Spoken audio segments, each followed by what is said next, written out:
Bonjour à tous, aujourd'hui j'avais envie de vous parler d'un de mes gros coups de cœur musicaux du moment, le premier album d'un petit groupe de Sheffield qui s'appelle The Sherlocks. Alors Sheffield, c'est une ville que j'affectionne beaucoup au niveau musical puisque c'est de là que viennent deux de mes groupes anglais favoris, en l'occurrence les Arctic Monkeys et Pulp. Alors The Sherlocks, c'est un groupe qui est plutôt jeune, la moyenne d'âge est autour de 21-23 ans et elle est constituée par deux fratries, les frères Crook et les frères Davidson. Les quatre jeunes se fréquentent depuis leur plus tendre enfance dans la ville de Sheffield et ils ont décidé, voici 7 ans maintenant, de faire de la musique ensemble.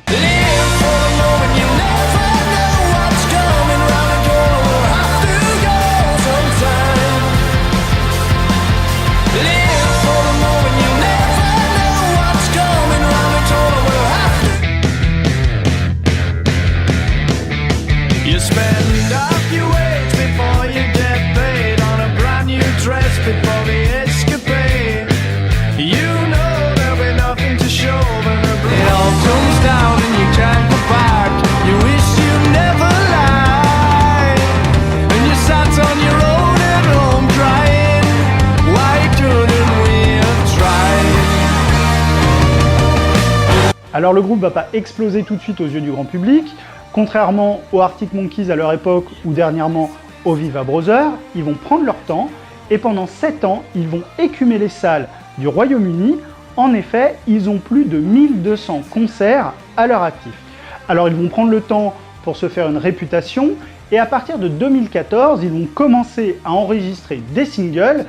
En effet, ils vont en sortir près de 8 entre 2014 et 2017, la date de sortie de leur premier album. Alors ils vont rapidement se faire repérer par les radios nationales. En effet, BBC Radio 1 et BBC Six Music vont passer très rapidement leurs singles sur les ondes. Ce qui va véritablement lancer leur carrière, c'est un tweet dès octobre 2015 du PDG de BBC Radio 1 dans lequel il va dire tout le bien qu'il pense du groupe.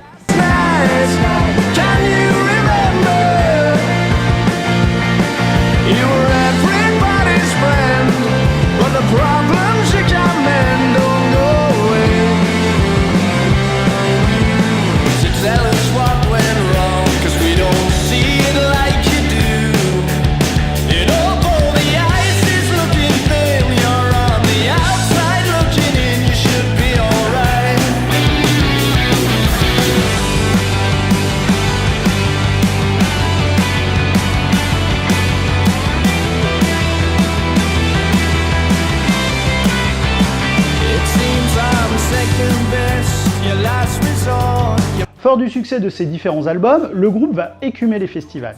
Ils seront notamment à l'affiche de festivals tels que l'Île de Wight ou Glastonbury, et notamment le festival du Reading, où ils seront à l'affiche pendant 3 années consécutives. Une autre preuve de leur succès grandissant, ils seront invités au SXSW d'Austin, c'est tout simplement le plus grand festival musical au monde.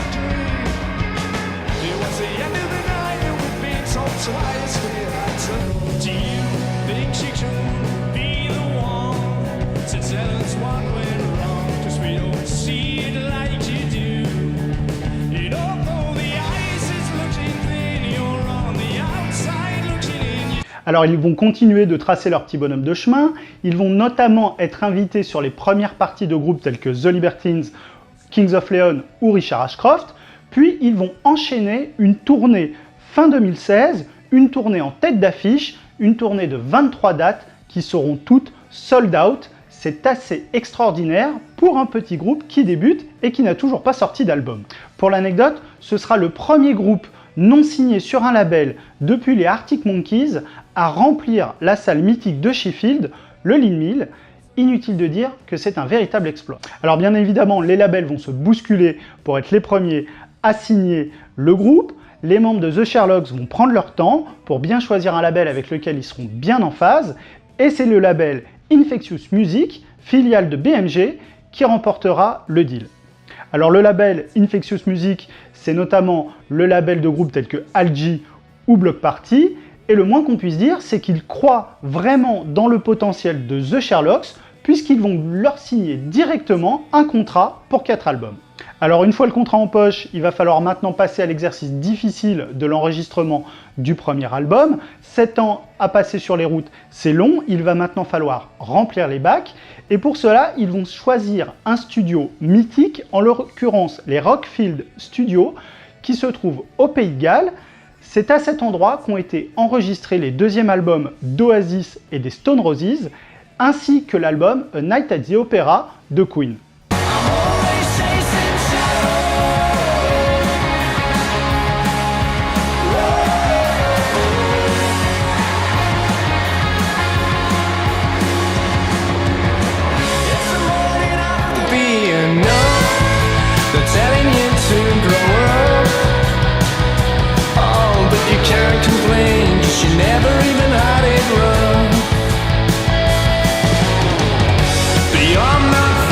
Les producteurs de renom vont défiler dans le studio, beaucoup ont envie de travailler avec cette nouvelle pépite du rock anglais, et là, de nouveau, le groupe va prendre le temps et ils vont finalement choisir Dave Monaghan, qui a notamment travaillé sur l'ensemble des albums du groupe The Editors.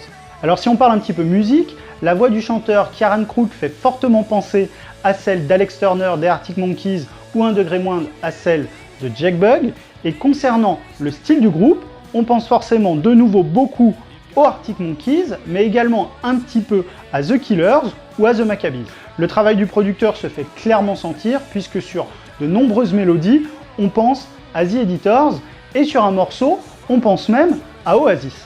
Alors comme toujours, quand un nouveau groupe arrive en Angleterre, ce qui va arbitrer son avenir, c'est la place que va occuper son album dans les charts au moment de la sortie, et The Sherlocks s'en sort plutôt bien, puisque les 2 premiers singles de l'album vont se classer numéro 1 des charts vinyle en Angleterre, et que le disque se positionnera à une très honorable 6e place dès sa 2e semaine. C'est plutôt pas mal pour un groupe qui débarque de nulle part. Alors autre avantage pour eux, ils ont un parrain de choix en la personne de Liam Gallagher, qui les apprécie beaucoup, qui aime bien leur musique. On les a notamment vus ensemble au dernier festival du Reading, et Liam Gallagher leur a même proposé de venir faire un concert dans une de ses boutiques Pretty Green. Alors on pourrait dire que The Sherlocks vont vivre la même mésaventure que énormément de groupes outre-Manche, tout comme celle qu'ont pu vivre les Viva Brothers, c'est-à-dire une ascension fulgurante, puis un véritable crash industriel peu de temps après la sortie de l'album. Je pense que ce sera différent, puisque le groupe a pris son temps, le groupe a tourné pendant 7 ans, a eu le temps de voir que ça fonctionnait avec le public, le groupe a également pris son temps pour bien choisir son label, ils ne sont pas signés sur une maison de disques mais sur un label indépendant, ce qui va leur donner un petit peu de liberté, et vraisemblablement, ils n'ont pas le melon, ils n'ont pas fait la une des différents journaux anglais. Donc cette humilité devrait leur permettre de passer assez facilement l'exercice du premier album et de travailler sereinement pour le deuxième album.